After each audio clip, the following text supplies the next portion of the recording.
তবে এবারে কিন্তু আমি কলকাতায় আসিনি ওই রিউনিয়নে জয়েন করবো বলে। আমি এসছি শুধু তোর সঙ্গে দেখা করব বলে। আমি কিন্তু রোববার যাবো বাবা। কেন যাবি মা? কেন নিজেকে কষ্ট দিবি? কি লাভ? কিছু কি বদলাবে তাতে? না বাবা, কষ্ট যে হবে না সেটা বললে মিথ্যে বলা হবে। কষ্ট হবে, কিন্তু যদি না যাই তাহলে কষ্টর থেকেও আরো বেশি যেটা হবে সেটা হচ্ছে অপরাধ বোধ। তাহলে মনে হবে যে আমি মুখে যেটা বলছি আমি মনে মনে সেটা বলতে পারছি না, আমি বলছি না। আর এটা আমি কোনোদিনও চাইনি বাবা। আমার অনেক অনেক অনেক দোষের মধ্যে এইটুকু না হয় গুণের দিশা হয়ে বেঁচে থাক। তোর অনেক দোষ? কারা বলছে রে কথা? তারা কি নিজেদের দোষের দিকে তাকিয়ে দেখেছে? তারা তো সবাই মিলে তোকে দোষী বানিয়েছে। একটা সত্যি কথা বলবো বাবা, এই কথাটা আমি ছাড়া আর কেউ জানে না। হয়তো ধ্রুব বোঝে, কিন্তু ওর কাছেও আমি কোনোদিন এটা স্বীকার করিনি। ইনফ্যাক্ট আমি নিজের কাছেই কোনোদিন স্বীকার করিনি, জোর করে অস্বীকার করতে চেয়েছি। কিন্তু আজকে এতদিন পর আবার নিজের মুখোমুখি দাঁড়িয়ে আমি বুঝতে পেরেছি বাবা, ওটাই আমার জীবনের সব থেকে বড় সত্যি, যেটা স্বীকার করা বা অস্বীকার করা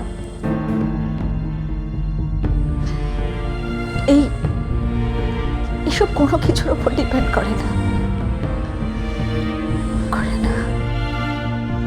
কি এমন সত্যি?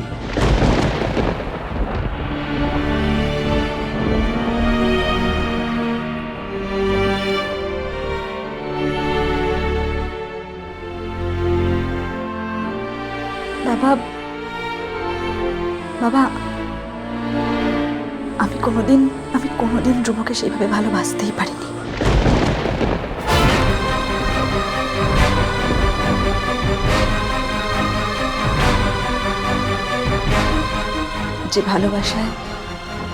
যে ভালোবাসার যন্ত্রণায় একটা মানুষ বধির হয়ে যেতে পারে,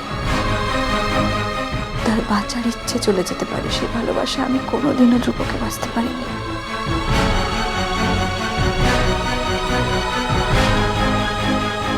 সেই ভালোবাসা আমি ওর চেয়ে বেশিছি বাবা।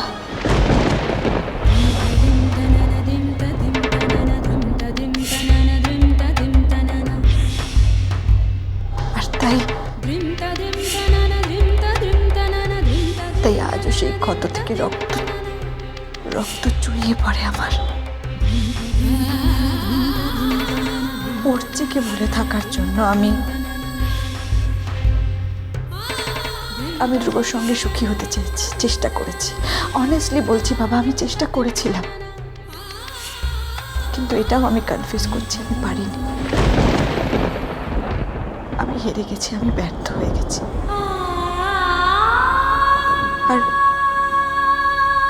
আর এই অবস্থায় যদি আমি ধ্রুবর সঙ্গে থাকতাম, সেটা ওকে ঠকানো হতো বাবা। সেটা আমি কোনোদিনও চাইনি।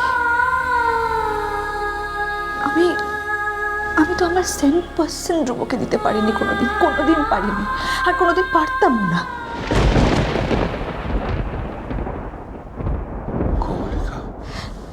হ্যাঁ, তা সত্ত্বেও হয়তো আমি সংসার করে যেতাম। লোকে অ্যাপারেন্টলি আমাদের খুব সুখী দম্পতি, মানে জেনারেল লোকজন যাদেরকে হ্যাপি কাপল বলে থাকে সেরকমই আমাদেরও বলতো, কিন্তু সেটা তো আমার মনে সত্যি হতো না। সেটা তো কোনোদিন আমার মনে সত্যি হতো না।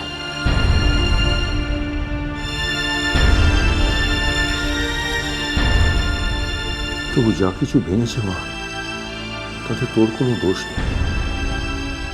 সব দোষ আমার ছেলের। জানিস তো মা, তোর সামনে মুখোমুখি না দাঁড়াতে পারা পর্যন্ত না শান্তি পাচ্ছিলাম না। আচ্ছা শোনো, রোববার কিন্তু তোমার সঙ্গে আমার দেখা হচ্ছে। না না না, কারণ আমি তো রোববারে থাকছি না, আর আমি তো ওই সেলিব্রেশনের জন্য রোববারে। বাবা, আমি যখন বলছি তখন তুমি থাকবে সেদিন। কেন কেন এরকম জোর করছিস বলতো? এই বুড়ো বয়সে আমার মনের ইচ্ছের বিরুদ্ধে এসব করতে আমার... তুমি আমাকে মেয়ে বলে ডেকেছো তো, তাহলে মেয়ের এই আবদারটা তোমাকে রাখতে হবে। বাবা বাবা প্লিজ, আমি সেদিনকে ওখানে যাব, আর তুমি থাকলে আমার অ্যাটলিস্ট এইটুকু তো মনে হবে যে আমার কেউ নিজের আছে, নাহলে বড্ড আউট অফ দ্য প্লেস লাগবে। থাকতে হবে বলছিস? হ্যাঁ, থাকতে হবেই। বেশ, থাকবে। তাহলে চলি এবারে। চলে যাবে? ও মা, তোর তো ক্লাস আছে। ক্লাস আছে, নাহলে তোমার সঙ্গে আরেকটু আড্ডা মারতে। আচ্ছা, আরে তোর শরীরটা ভালো আছে তো? হ্যাঁ, একদম ফার্স্ট ক্লাস আছে, আমার শরীর একদম ভালো আছে। ঠিক বলছিস? তোর চোখ দুটো কিরকম ফ্যাকাশে দেখাচ্ছে, রক্তহীন, মুখটা কিরকম শুকনো। না না না না, আমি একদম ভালো আছি, আমার কোনো প্রবলেম নেই বাবা, তুমি সবসময় খালি... দেখ মা, আমি একজন কিন্তু ডাক্তার, আর লোকে বলে ডাক্তারি শাস্ত্রটা নাকি আমি ভালোই শিখেছি। তুই আমার কাছে কোনো রোগ টোগ লুকোবার চেষ্টা করিস না, পারবি না। আচ্ছা বাবা, আমার যদি কিছু হয় তাহলে আমি কাকে বলবো? কাকে বলবো? তোমাকে বলবো তো? তুমি কি আমার শুধু বাবা? তুমি হলে আমার ডাক্তার বাবা।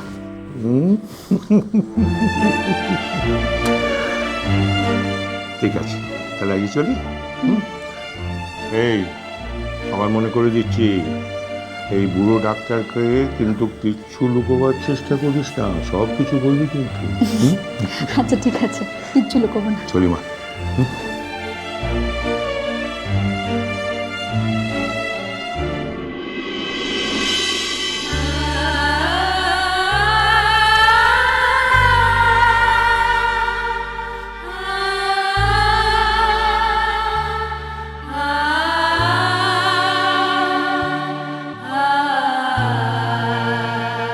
আমি এই ব্যাপারে কখনো তোমার কাছে সত্যি কথা বলতে পারবো না বাবা।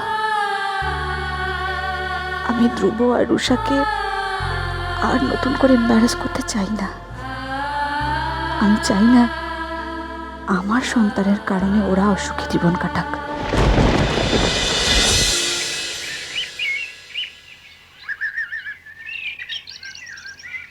প্লিজ রাজবা দিদি, এই অবস্থায় তুমি প্লিজ এভাবে ভেঙে পড়ো না। তুমি তো এখন আর একা নও, তোমার তো এখন শুধু নিজের কথা ভাবলে চলবে না, বলো। রূপো, এই কথাগুলো আমাকে কেন বলছো তোমরা?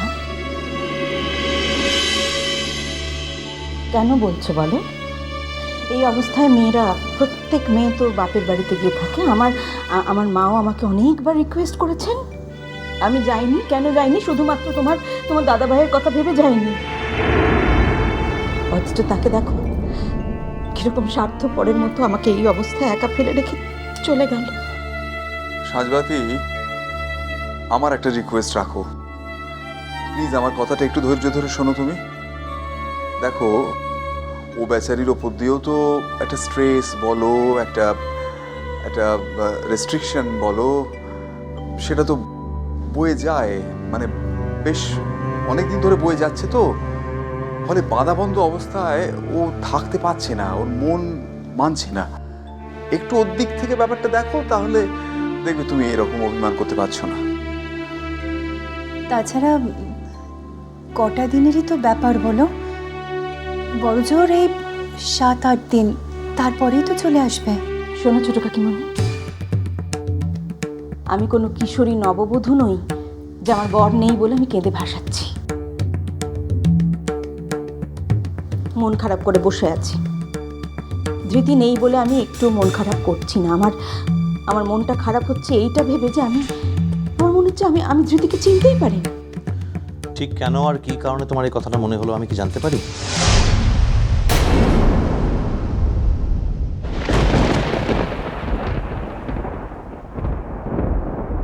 কিরে মা, যাবি তো? হ্যাঁ চলো। হায় হায় হায়।